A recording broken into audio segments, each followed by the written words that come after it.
Welcome back to the deep dive. Today, we're looking at a stack of source material on what I think is one of the most significant geopolitical shifts happening almost under the radar. It's China's third official policy paper on Latin America and the Caribbean, or LAC. And this is not just some, routine update. Not at all. It's a strategic roadmap. It's the first major revision since 2016, and it really lays out how Beijing sees its relationship with, well, half a continent as the global order changes. And that context, 2016 versus today, is absolutely critical. I mean, just think about what the world looked like back then. Totally different. Totally. There was still this sort of, general belief in globalization as this unstoppable force. But now the world is, it's just so much more fragmented. And the U.S.-China rivalry is explicit now. It's not hinted at. Exactly. It's the central axis of global politics and this idea that there's a single U.S.-led global order. Well, that's just not taken for granted anymore. This document is a direct reflection of that new, much messier reality. So, our mission for you today is to unpack exactly how Beijing sees the region fitting into this next phase. We're going to get into the strategic components, their vision for a, quote, shared future, and contrast that with the long, very complicated history of U.S. engagement. Which Beijing implicitly frames as, hegemonic. They're challenging that old Monroe Doctrine thinking. Okay, let's unpack this. So when you first dive into the document, the foundational framing is what really catches your eye. How so? The first thing Beijing does is it assertively positions LAC as a core part of the Global South. And that's not just a geographic label. It's a very deliberate political identity. Right. That's a critical distinction. Because when you create that kind of political identity, you're immediately establishing solidarity. You're saying, hey, we have a shared history here. We have a shared history. And it's often a history defined by interactions with external powers. So it creates instant common ground. Precisely. And that allows China to move straight to its core geopolitical goal, which is positioning LAC as a critical force in shaping a multipolar world. A multipolar world. They talk about this constantly. All the time. But here, it means explicitly decentralizing power. It means a world with multiple centers of influence. So not just Washington. Not just Washington. You have Beijing, Moscow, Delhi, maybe even a consolidated bloc in Brussels. And crucially, it's a world where no single country, meaning the United States, holds a unilateral veto or gets to dictate the global rules. And the rhetoric they use to sell this vision it's fascinating. They talk about building a community with a shared future, and they explicitly call for pushing back against unilateral bullying and hegemony. I mean, it's not subtle. It isn't subtle at all. What's so interesting is that China is signaling to Latin American states that, in their view, the old system isn't just weakened, it's actively fading.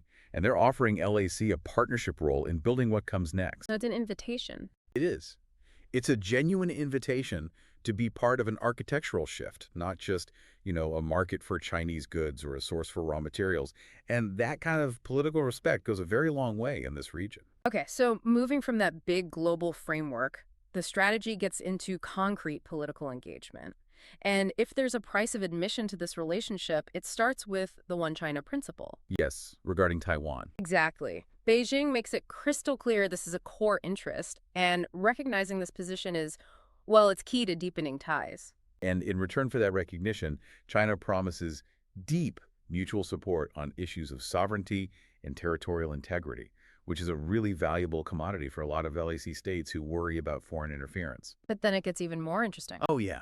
This is where it gets really interesting. The document calls for this massive political engagement beyond just the foreign ministry level. They want deeper ties between legislatures, political parties, think tanks. And government institutions across the board. Across the board.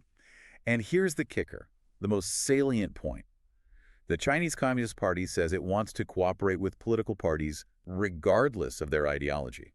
So left-wing populist movements, staunch conservatives, technocratic centrists, it doesn't matter. It doesn't matter. They'll engage across the entire political spectrum. And this is just a revolutionary difference compared to the traditional Western playbook. Historically, Western alignment has often been conditional. Right, usually based on fighting a common ideological enemy. Exactly. Whether it was communism during the Cold War or, more recently, aligning against certain regimes or state sponsors of terrorism. So it sounds like China's basically saying, we don't care if you're socialist, capitalist, or something else entirely, as long as you're willing to do business with us. Is that too simplistic? No, I think that's exactly the message. It's offering consistency. When a new party takes power in an LAC nation, they know the terms of engagement with Beijing, the trade deals, the investment, the infrastructure projects, all that will remain stable. Regardless of whether they nationalize resources or privatize sectors. Exactly. And you can contrast that with the United States, where a shift from, say, a Democratic to a Republican administration can mean a complete reversal of regional policy, sometimes imposing new ideological conditions on trade or aid. Yeah. This pragmatism offers a very attractive stability. That willingness to deal with anyone, anytime, that feeds right into the real engine of the strategy, which is the economic architecture. Yes. And we have to move beyond the usual story of China just building roads and ports with the Belt and Road Initiative. That's still central, but the real strategic shift here is happening on the financial side. It really is. What's fascinating here is the open, completely unapologetic push for de-dollarization. Right. Beijing is openly promoting reduced dependence on the U.S. dollar in regional trade and finance. And connecting this back to the big picture, they frame this as being all about promoting economic sovereignty for their LAC partners. And we know the motivation for that. After the U.S. essentially, weaponized its own currency through these incredibly broad sanctions, a lot of countries realized that having the dollar as the only game in town for global trade meant the U.S. government had immense political leverage over their economic futures. Of course. China, Russia, Iran, dozens of other states realized they needed alternatives to protect themselves. So for the LAC nations, de-dollarization is about financial resilience. I think that's a great way to put it.